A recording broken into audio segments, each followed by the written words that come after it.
কাকাকে ভিডিঅ' কৰিব দিছে যে মই মোতকৈ মোৰ মোতকৈ মোৰ বৈষ্ণৱ শ্ৰেষ্ঠ। এনেকৈ ধৰি থাকক। কলিযুগত যদি সেই ভকতক সেই বৈষ্ণৱক যদি সেৱা কৰিব পাৰা তেনেহ'লে এটা কথা মনত ৰাখিবা যে মই বৈকুণ্ঠৰ পৰা নামি কাকো আশীৰ্বাদ প্ৰদান কৰিবলৈ নাহো। আমি যদি বা সমস্ত এলানি সমস্ত অকণমান আগৰ পৰা কথাটো আনিব বিচাৰিছোঁ, অম্বুমঙ্গৰ দৰে এজন মহান ভক্ত, যিজন ভক্তই একমাত্ৰ ঈশ্বৰক সেৱা কৰিলে, ঈশ্বৰক পূজা কৰিলে, ভগৱানে কি কৈছে জানে বা সমস্ত এলানি সমস্ত যে মই সমস্ত দুখৰ অপৰাধৰ মই মাৰ্জনা কৰিব পাৰোঁ, মই সমস্ত দুখ মই মাৰ্জনা কৰিব পাৰোঁ, কিন্তু মই কি মাৰ্জনা কৰিব নোৱাৰোঁ? ও ভকতৰ দুখ দেখি মোৰ লাগে ডৰ, কেনকে গুচাই ভকত ভকতৰ দুখ দেখি মোৰ ভয় লাগে। মোৰ ভকতক কোনোবাই অপমান কৰিছে নেকি? মোৰ ভকতক কোনোবাই দুখ দিছে নেকি?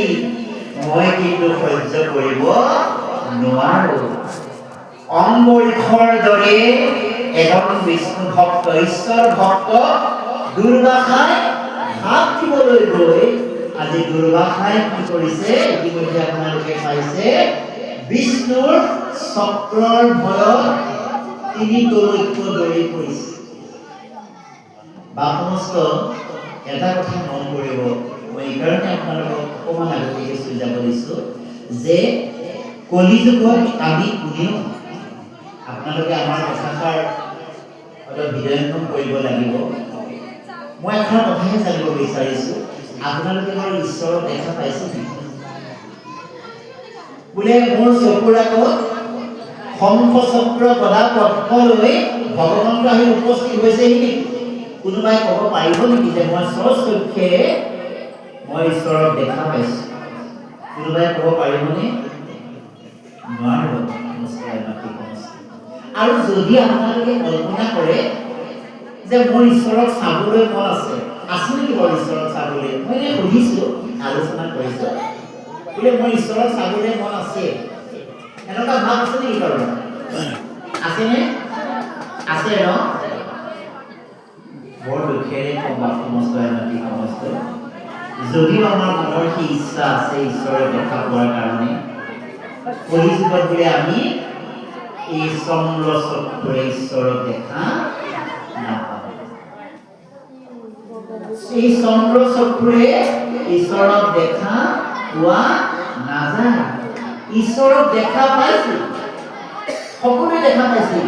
কেতিয়ালৈকে জানেনে? দেখা পাইছিল ঈশ্বৰক যেতিয়ালৈকে ভগৱন্তৰ চৰণ দুখানি পৃথিৱীত স্পৰ্শ হৈ আছিল। ভগৱন্ত কৃষ্ণৰ চৰণ দুখানি যেতিয়ালৈকে পৃথিৱীত স্পৰ্শ হৈ আছিল, তেতিয়ালৈকে কিন্তু ভকতে ভগৱন্তক দেখা পাইছিল। আৰু যেতিয়া ভগৱন্ত কৃষ্ণই 125 বছৰীয়া জীৱন পৰিক্ৰমা অতিক্ৰম কৰি বৈকুণ্ঠলৈ গুচি গ'ল, তাৰপিছত আৰু কোনেও কিন্তু ঈশ্বৰক দেখা পোৱা নাই। ঈশ্বৰে নিজ মুখেৰে কৈ থৈ গৈছে, ইয়াৰ লগত সংগতি আছে কাৰণে কৈছে বা সমস্ত, ঈশ্বৰে নিজ মুখেৰে কৈ থৈ গৈছে যে কলিযুগত মোক দেখা নাপাবা আৰু দেখা পাবলৈ চেষ্টা নকৰিবা। কলিযুগত অনায়াসে তৰি যাবলৈ মই কি দি থৈ গৈছোঁ জানেনে? ঈশ্বৰে কৈছে, মই যেতিয়া বৈকুণ্ঠলৈ গুচি আহিছোঁ, মই কিছু বস্তু লগত লৈ আহিছোঁ আৰু কিছু বস্তু থৈ আহিছোঁ। যেতিয়া ভগৱন্ত কৃষ্ণ বৈকুণ্ঠলৈ গ'ল, লগত কিবা কিবি লৈ গ'ল আৰু কিছু বস্তু থৈ গ'ল। এটা লগত লৈ গ'ল কি? থৈ গ'ল। জানেনে নমস্ত লগত কি লৈ গ'ল অলপ আগত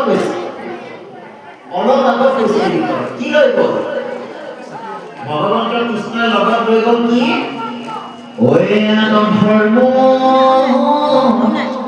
কৃষ্ণৰ গতে গুচি গৈলা আন ধৰ্ম ভগৱন্তৰ লগত গুচি গ'ল আন ধৰ্ম কি অলপ চিন্তা কৰিলে আমি পাই যাম যাক যজ্ঞ পূজা পাতল দান তীৰ্থ ব্ৰত সমস্ত ভগৱন্তই লগত লৈ গ'ল কি থৈ গ'ল ঐ কৃষ্ণ হৰি নাম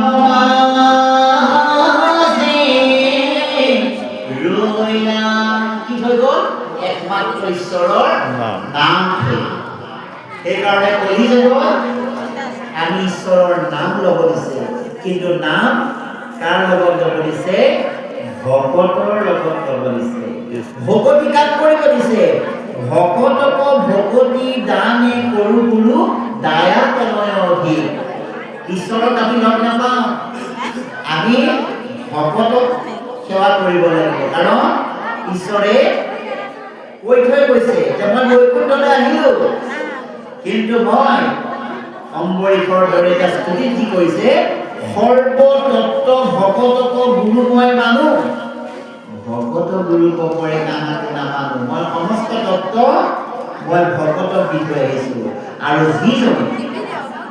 যিজনে মোৰ ভকতক অনিষ্ট সাধন কৰিব চাব যিজনে মোৰ ভকতক আঘাত দিব চাব অন্তৰত দুখ দিব চাব সেইজনক কিন্তু মোৰ সুদৰ্শন চক্ৰই ৰক্ষা দি দিব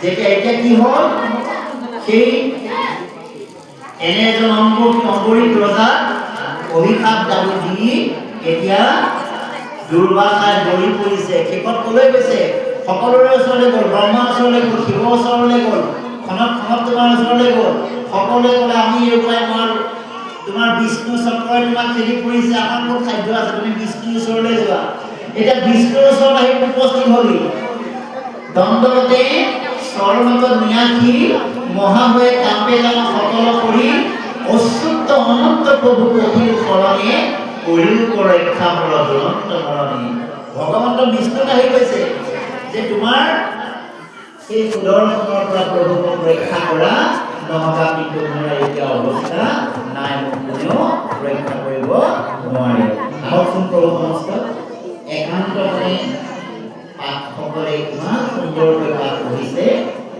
এই ভাগৱতীনো কি কৈছে আমি একান্তমনে শুনো কৃষ্ণ কৃষ্ণ